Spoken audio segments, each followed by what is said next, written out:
Morning বন্ধুরা, গতকালকে পুজো করেছিলাম, সেই ভিডিওটা তোমাদের জন্য রেখেছি। ধামাকা আছে, স্বয়ং ভগবান এসে গেছিলো মানে পুজোর সময়।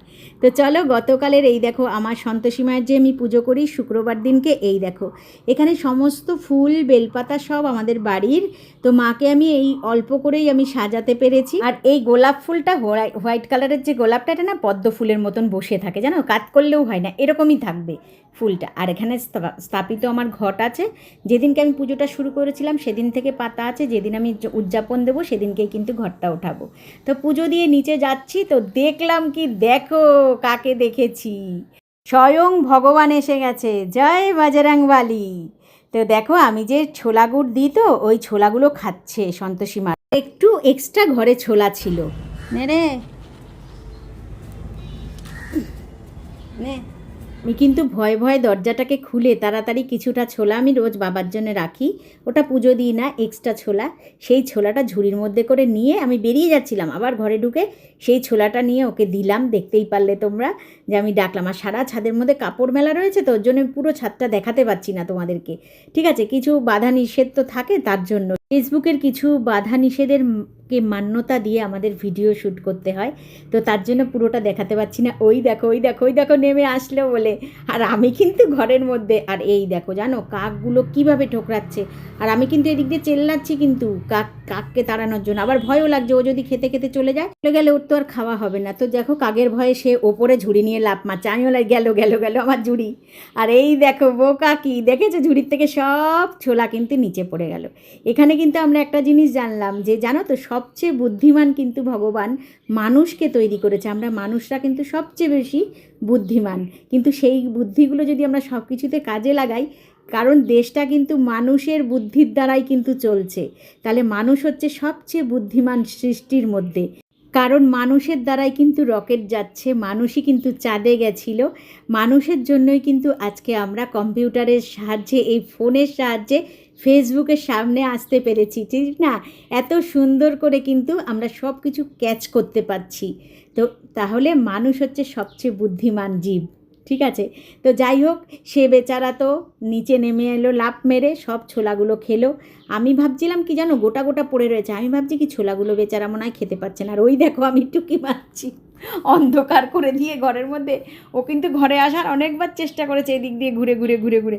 আমি বলছি এই যা, ওইদিকে যা, সুন্দর করে করে বলছি, কিন্তু দেখো কত রুগ্ন। ওকে দেখে পুরো মনে হচ্ছে, আমি ভাবছি কি ছোলাগুলো মনে হয় পুরো খাইনি, দেখো।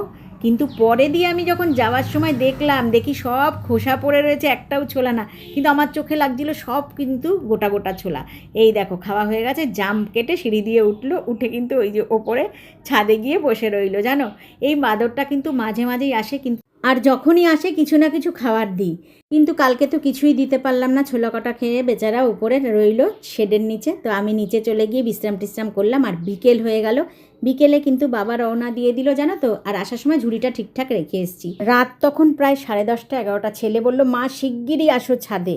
ছেলে গেছিলো ছাদে দরজা বন্ধ করতে। এই দেখো দেখতে পাচ্ছ, একটা বাঁদরটা কিন্তু ওখানে শেডের নিচে বসে লুকিয়ে আছে। সকাল হলো, ছেলে স্কুলে রওনা দিয়ে দিল। আমি তখন গিয়ে বাইরের থেকে ওই দেখো পায়রাগুলোকে একটু দেখলাম টেকলাম। বাইরের দিকটা তো জানো আমি সকালে উঠে একটু তাকিয়ে থাকি। আর এইখানটায় কালকে রাত্রেবেলা যে দেখালাম, ওইখানে বসেছিল। কালকে খুব কষ্ট লাগছিল ওর জন্য, জানো, যদি একটু খাবার দিতে পারতাম। কিন্তু ছুঁড়ে যে দেবো, অন্ধকারে কি করে দেখবে? আর বৃষ্টি পড়ছে, তুফান বৃষ্টি পড়ছে। যদি খাবারটা দিতে গিয়ে নিচে পড়ে যায়, আমি নিজের কাছে নিজেকে অপরাধী বলে মনে করবো। কারণ ওই খাবারটা নেওয়ার জন্য ও নিচে বৃষ্টির মধ্যে আসবে, যদি গলে যায়, কারণ পাউরুটি ছিল, আমি ভাবছিলাম দেবো। কিন্তু কি করব বলো, আমারই ভাগ্যে ছিল না ওকে খাওয়ানোর। আমার ভাগ্য খুব খারাপ, ওকে আমি খাওয়াতে পারলাম না। সকালে উঠে দেখলাম, ভোরবেলায় দেখি নেই। তো যাই হোক, আর এই যে প্রতিদিনকার আমাদের আত্মীয় স্বজন দেখো, আমাদের মেম্বার। আর বাবা তো নেই, বাবা থাকলে বাবা এইভাবে বিস্কুটগুলোকে দেয়, আমিও দিই। তো যাই হোক, রোজকার মতন যথারীতি ওদের জন্য বিস্কুটগুলো ভেঙে ভেঙে নিয়ে গেলাম, দিয়ে দিলাম। আর ওই দেখো দেখেছো কেমন সুন্দর সব পায়রারা আসছে, উড়ে উড়ে আসছে, একদল খাচ্ছে, আবার একদল ঝাঁক বেঁধে উড়ে যাচ্ছে। তো যাই হোক, ঘরে চলে আসলাম, চোখে মুখে একটু জল টল দিলে একটু ফ্রেশ হয়ে গেলাম। আগেও ছিলাম। আর এই দেখো টিফিন বানিয়ে নিয়েছি, আজকে বানিয়েছি একটু চিড়ে ভাজা। আর তোমাদের সাথে একটু কিছু কথা বলতে চাই। জানো তো, এই যে তোমাদের সামনে এখন যেমন আমি খাবার বানিয়ে আনি বা তোমাদের সাথে আমি কথা বলি নির্দ্বিধায়, এখন যেমন তোমাদের সাথে আমি ফ্রি হয়ে গেছি একদম সত্যি, তবুও এখনও কিছুটা জড়তা আছে। আগে যখন আমি প্রথম ভিডিও শুরু করেছিলাম না, তখন এইরকম ক্যামেরার সামনে আসতে যে কি ভয় লাগতো, কি বলবো আমি কি বলবো, কিছু যদি ভুল হয়ে যায় এরকম একটা দ্বিধা ছিল জানো। সেটা কিন্তু আজকে তোমাদের ভালোবাসা কিন্তু আমাকে সেখান থেকে বাধ্য করেছে যে আমি ক্যামেরার সামনে আসি, আমি আমার আইডি মানে আমি নিজেকে নিজে প্রুভড করি, হ্যাঁ আমি হচ্ছে বেবি ঘোষ। আমি তোমাদের সামনে এরকম করে কিন্তু এখন ভিডিও করি।